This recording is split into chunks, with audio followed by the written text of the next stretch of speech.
And once again, welcome to Living in the 21st Century. Joining me today is Vasyl Shavchenko, former Minister of Transportation, Ukraine. Vasyl, it's a pleasure to have you on.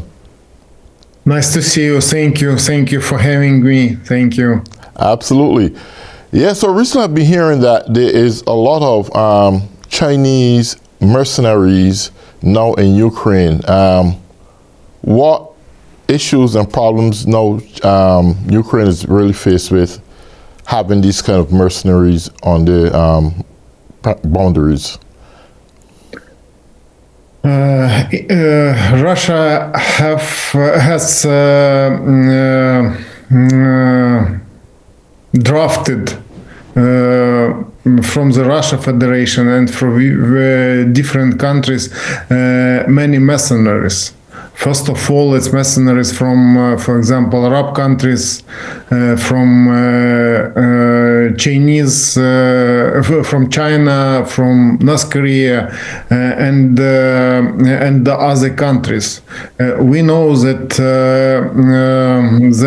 at the Russia side are fighting against Ukraine's forces, officially Northern Koreans.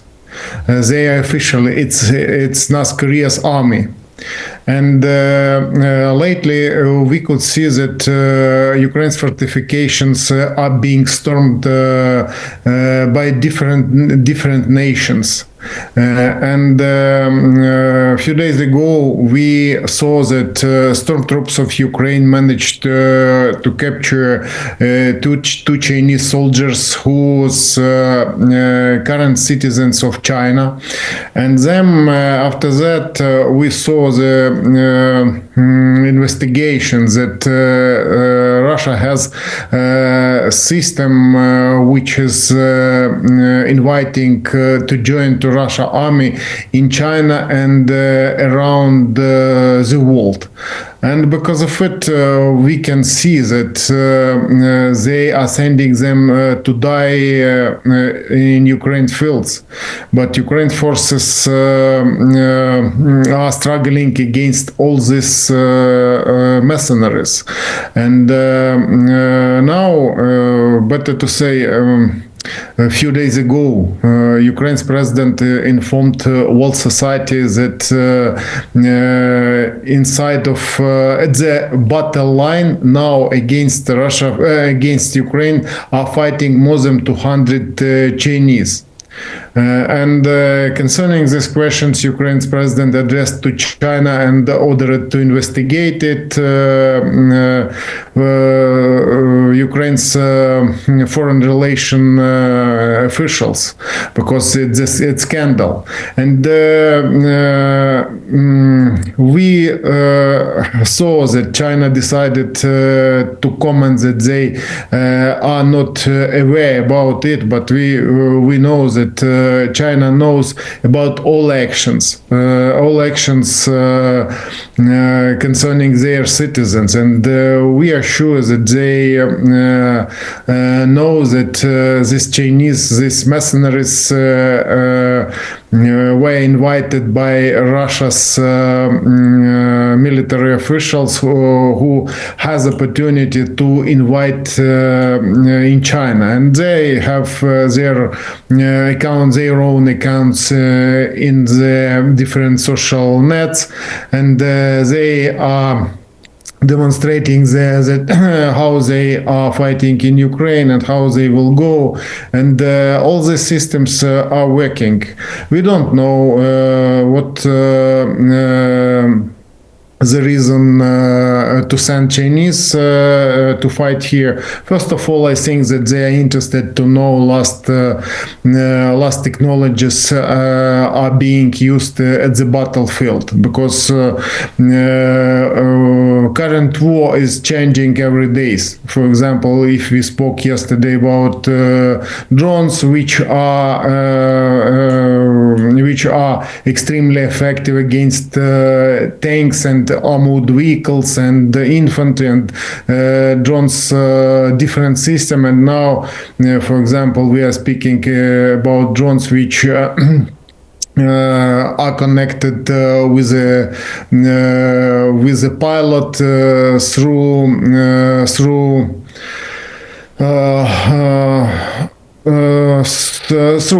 grids, and it allow not to depend on hardware from Russia's side, or when they are taking Ukraine's fortification from Ukraine's side, military equipment software which allow to suppress signals. And in this case, I think they are interested how to hold this kind of scale war, because after Second World War, it's biggest war, and this war confirms that the number of soldiers are involved more than millions. And the battle line, for example, lasts more than 2,000 kilometers. And all this front is attention and is moving to different sides. For example, Ukraine's forces are trying to take more dominating positions at the battle lines, and Russians are trying to do the same, but they are attacking Ukraine's fortifications in different places. First of all, now when Ukraine's forces decided to withdraw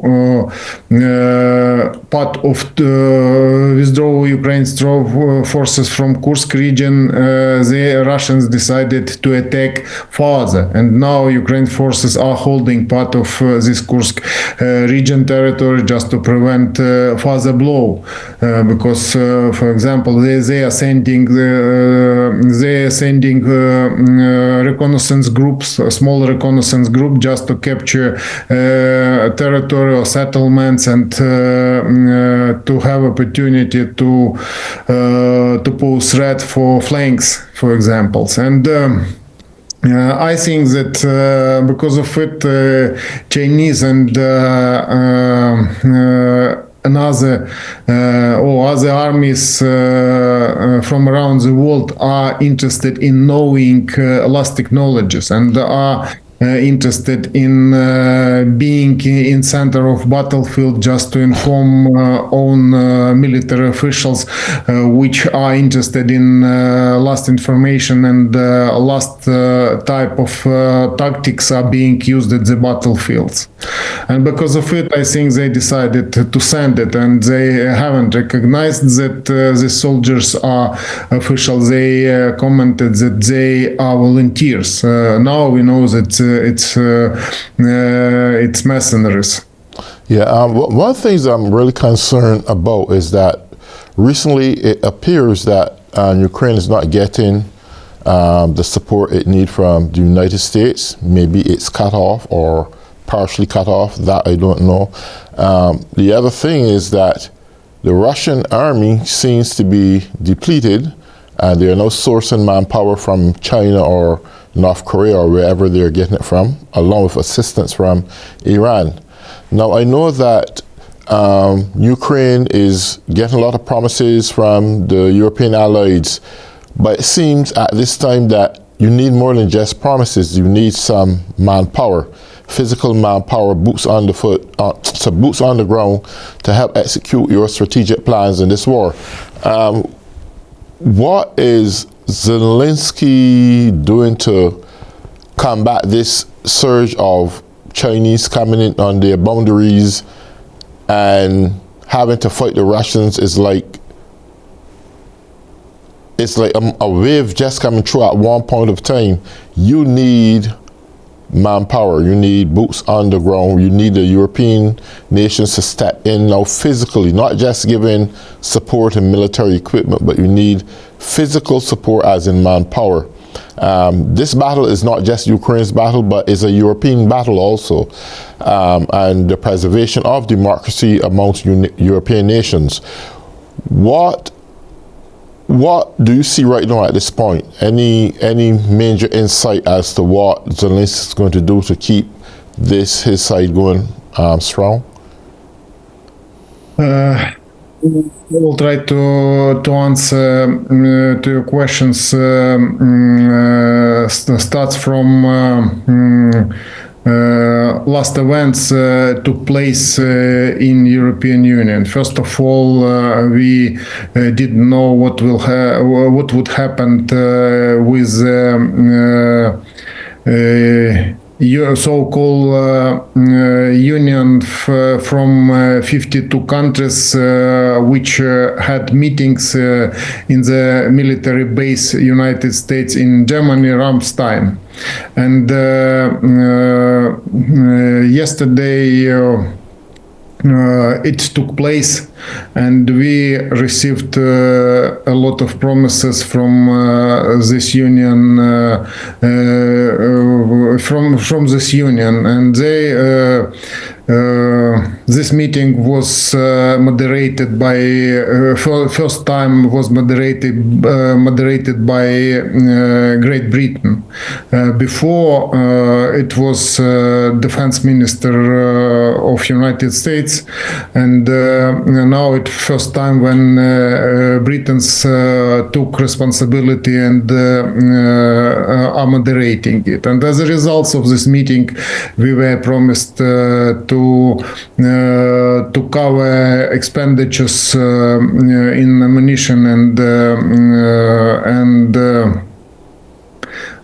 extra military needs from different countries. First of all, they focused on air defense system, because Ukraine doesn't have missiles for Patriot system to prevent Russia's blow. And today we heard Ukraine's officials from defense industry sphere who commented that we will try to rely for Ukrainian produced so-called mixed between Americans radars and different type of missiles produced, for example, around the world, and using so-called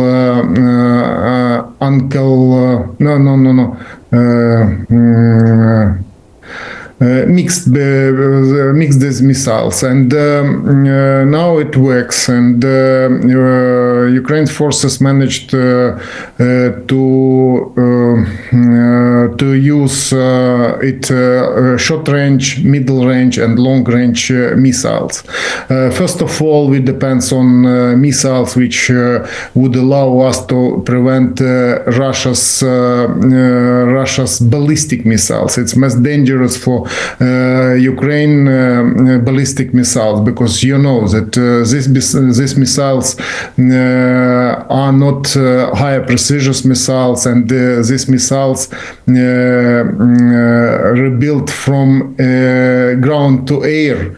And last blow, they decided to inflict to native President city, and they killed more than 20 people, nine children. One of them is toddler. And I think that they decided to use against civilian cluster ammunitions. And because of it, were killed more than 20 persons, and about 80% were wounded. And they are using this kind of missiles, and they are using, for example, cluster ammunitions from drones against civilians, and they are using against key ones, for example. Now we have warning to be careful when you see you see similar to grenades things, and not to touch it. And I think that it's most important challenge for Ukraine, because Russia's army, it's not army which is respected. It's army which has had a person who's accused in kidnapping, and person who has nothing common with people who's living in developed countries. It's autocrat leaders, and they are committed the idea to eliminate and to threat their missiles, their weapon.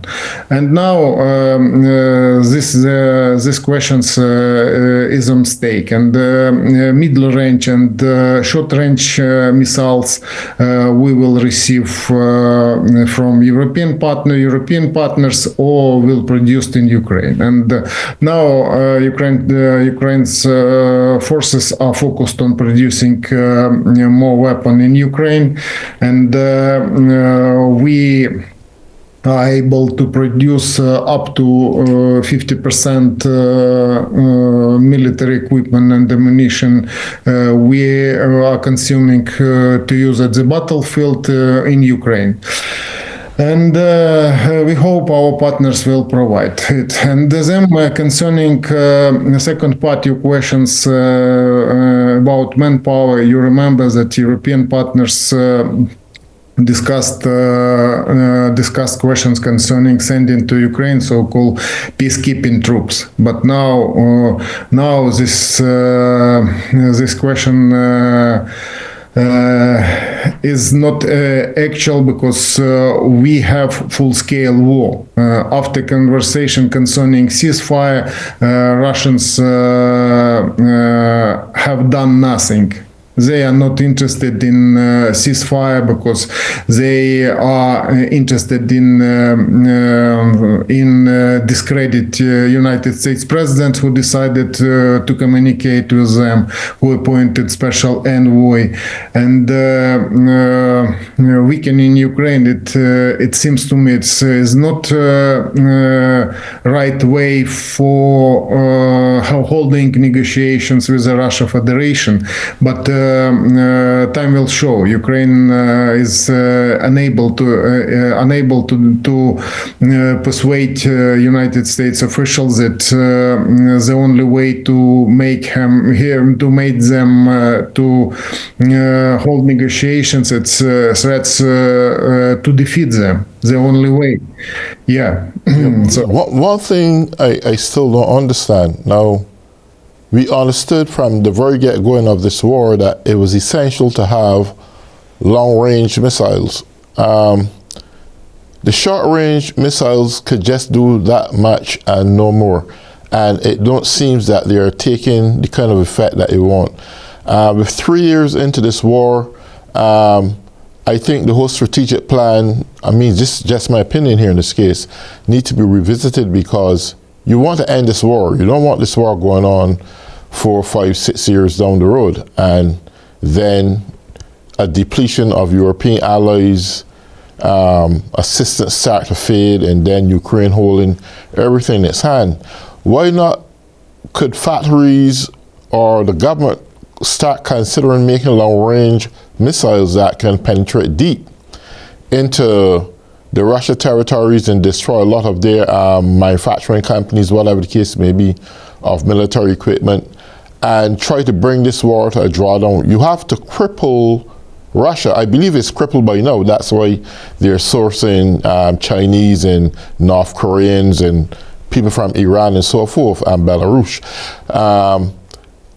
If that happen, is Ukraine have some strategic plan of crippling Russia? Because short-term missiles ain't gonna get the job done. We need long-term missiles to accomplish that job.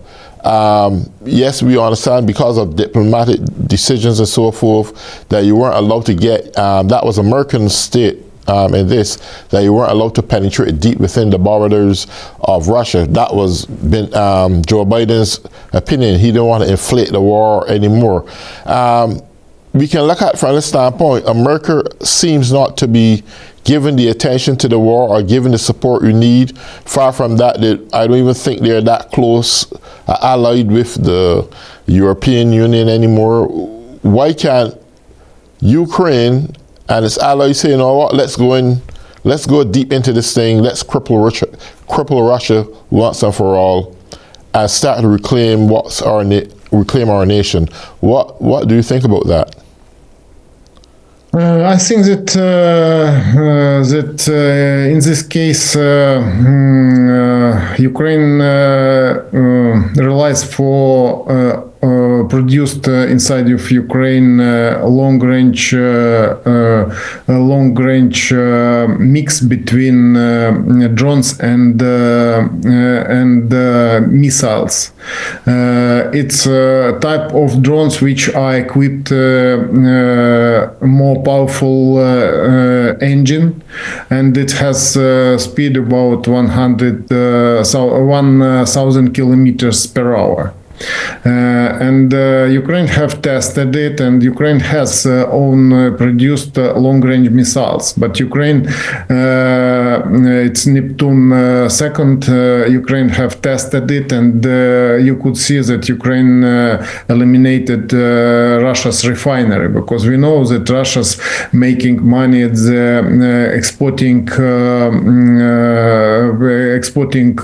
oil and exporting different type of energy resources, and to prevent their opportunity to make money, Ukraine's forces are hitting their refinery, pipelines, and military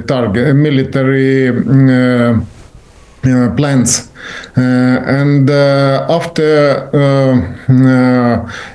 agreement concerning stop shelling energy company, Ukraine stopped shelling these missiles, but focused on only at the military producing companies.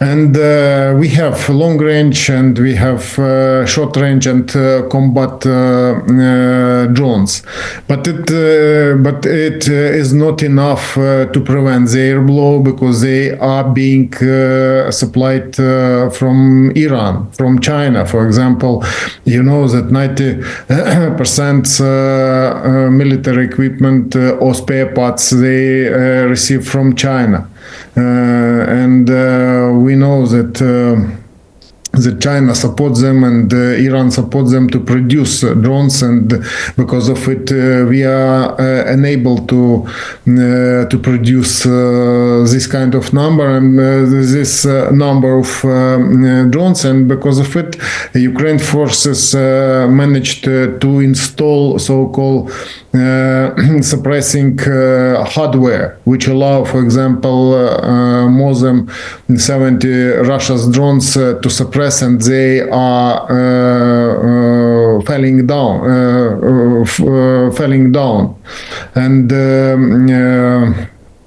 and part of them must be intercepted, so-called combat fire groups, which are every night are hunting for these drones, for Russia's drones.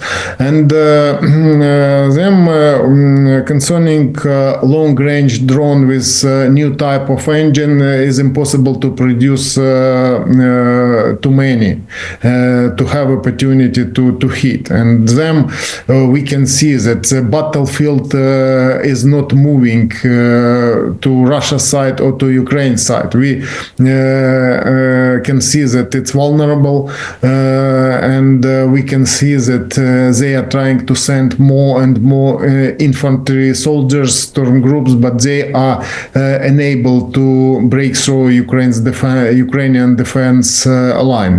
It means they switched on for bombing civilians, for bombing cities, and are launching 1,000 drones every night. For example, example, they are going to have to reach 500 drones every night to bomb civilian cities, killing civilians and hitting